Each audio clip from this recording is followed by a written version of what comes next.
In today's acrylic pour, I will be using my favourite colour, Amsterdam Pearlescent White. I'll also be using Azo Orange mixed with some yellow ochre, and then I'll be using primary yellow and emerald green, and in the Pebeo range I'll be using cadmium dark red, or dark cadmium red, and then titanium white. And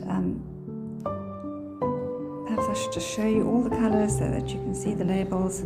That's a Pearlescent White is a transparent colour, and the primary yellow is semi-transparent, and the emerald green is opaque, the yellow ochre is opaque, and then the orange, the Azo Orange, is semi-opaque or semi-transparent, and then the red says the opaque. It doesn't have the little square, and the transparent white, which is, they say it's opaque, but sometimes it looks a bit transparent. So those are the colours I'm going to be using, and I'm using this round canvas. It's a 30 centimetre diameter, and it's pink simply because that's what they had in store, and I would have preferred white. Sometimes they have white, sometimes they have black, and when I bought this they only had this peachy pink, so that's what I have to use, because I specifically wanted a round canvas for what I'm going to pour. And what I'm going to pour is just going to be determined by what I see in the pour. So you can tell me what you see in the comments. It's going to be something edible, but what exactly, it can be a variety of different things, depending on those colours and how they blow out. And do I want them to look exactly the colours of the food that I'm going to be blowing out, or do I want to just have them in imaginary colours? So we'll see. I started laying down the colours. I first sort of did a kind of a star shape with green, although it was only 3 parts green, 3 little divisions. And then I put yellow there, and then the yellow over the green, the orange and yellow ochre mixture over the green there, and there, just straight into the white, and it just disappeared. And here the red. So now I'm going to put a layer of pearlescent white over all of these colours, and then I'll add another layer of the actual colours,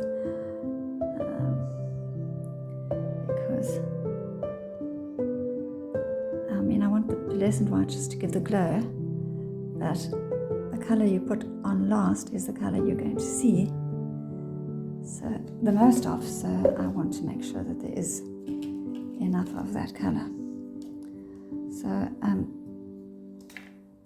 got some new little containers, and they are nice because they're 500 mils, and they pour out a little easier than the big ones. Oh, too much. And hopefully some of it will run off. The yellow here, you can see that the white is making a big, the pearlescent is making a big puddle there. But I don't want it to have big blobs of pearlescent. I want it to just give the lovely sheen that it does give. And then the green, I'll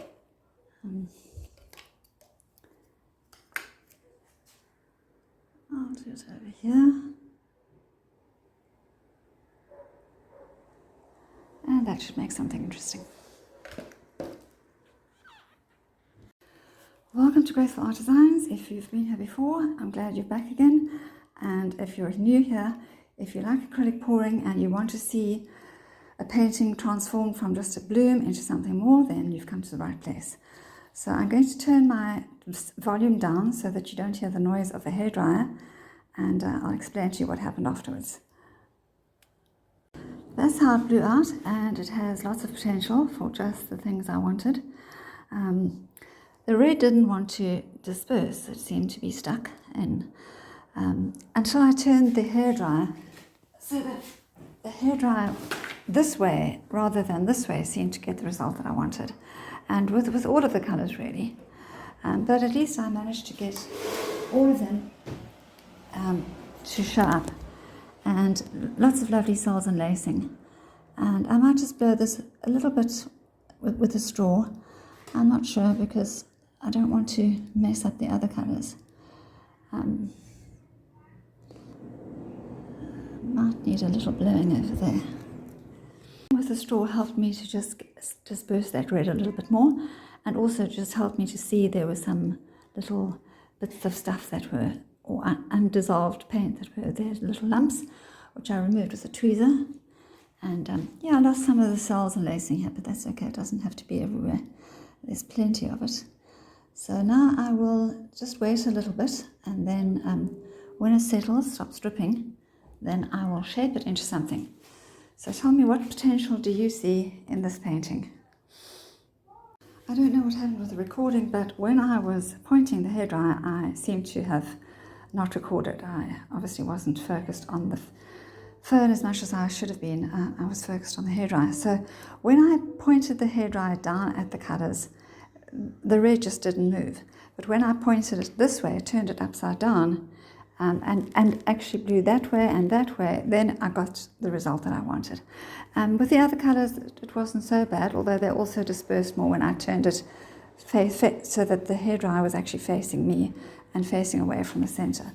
So, I mean, I don't know how many people actually want to see the blow drying happening, but that's how it happened.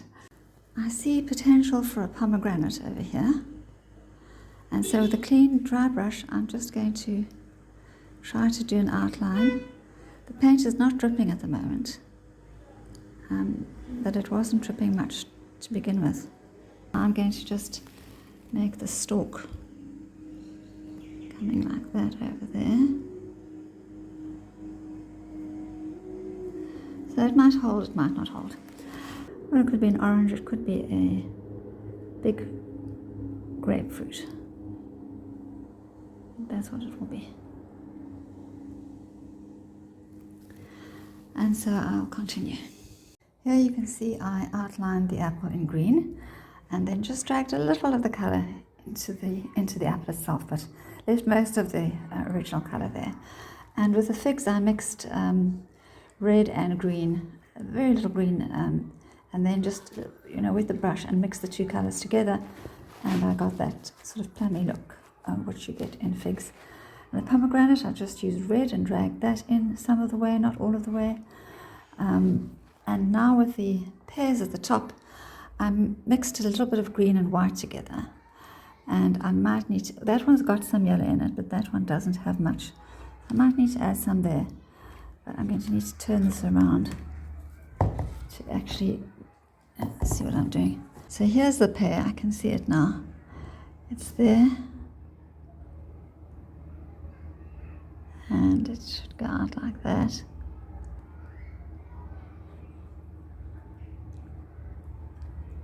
So I might need to add a little bit more green in there to that outside.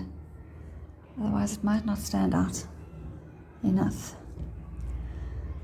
Especially when I'm going to add pearlescent over that.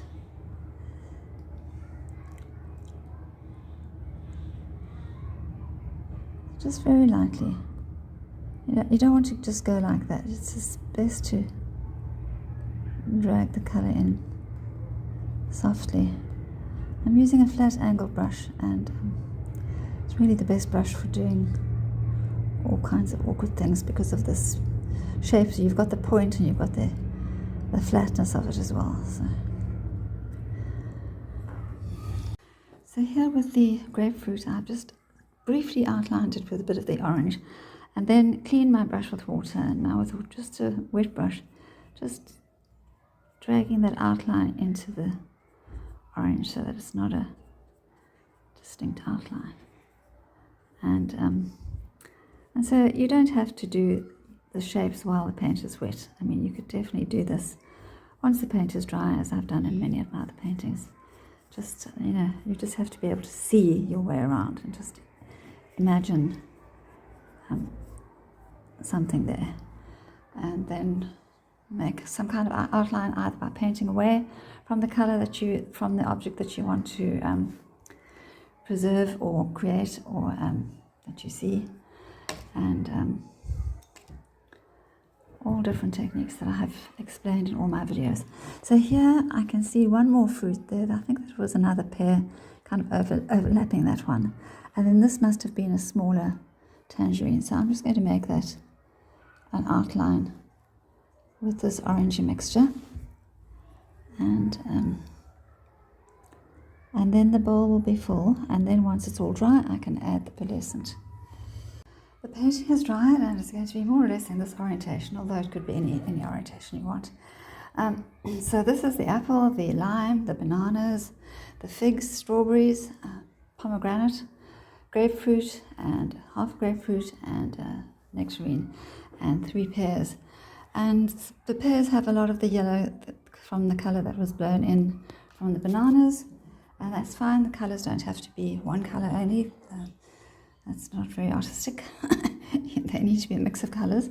And where I've added colours, for example, in the green, I mixed a little green and white on the lid, and I blended that in by thinning it out with more water so that it wasn't just a stark outline. And the same on all the fruits. I didn't just take that one colour and push it in its original colour. I diluted it with more water so that it would get thinner and thinner as it spread out, and would leave the original colours intact, more or less intact. So now with the thinned out pearl, I've got some pearl paint here, and I've added some water.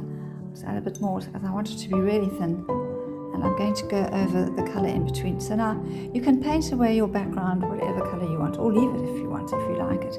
But I don't want it in this case. I want it to be thinned out with this pearlescent and to look like it's a glass bowl. And I have to learn from past experience that the pearlescent can look a bit darker once it's dry, because all acrylics dry darker, and so it's best to use a really thinned out layer. And then if that's satisfactory, that's fine. If it's not, then you can add another layer. But better to start out with less, and then you can add rather than trying to subtract once it's done. So that's what I'll do all over, and I'll bring you back when I've completed it. The white pearlescent paint really completed the painting perfectly. I must say, this is a little tube of magic. It's made all the difference to my painting, because it enhanced the colours of the fruit. It sort of, I don't know, it just brought them forward and made them brighter, and just made them lovelier. And it also adds to the look of the painting. It makes it look like the fruit is lying either on a glass platter or in a glass bowl, and the bowl is reflecting the colours of the fruit in the glass. So I think it was the right choice, and now I have another use for pearlescent paint. So thank you for watching. I hope you enjoyed it. I hope you can see that you've got all the different fruits, the lime, the apple, the bananas, the pomegranate, pears, figs, and strawberries, and grapefruit, half a grapefruit, and the small tangerine, 3 pears in a row, one behind the other there. And then I was able to, by using the pearlescent, you can still see the colours of the pour underneath, which are reflected in the pearlescent, and that just adds to the dimension of the painting, as well as just allowing those lovely colours and the colours blends in the fruit itself to be enhanced. So thank you for watching. I hope you enjoyed it, and please comment and like and subscribe if you haven't already. Bye for now.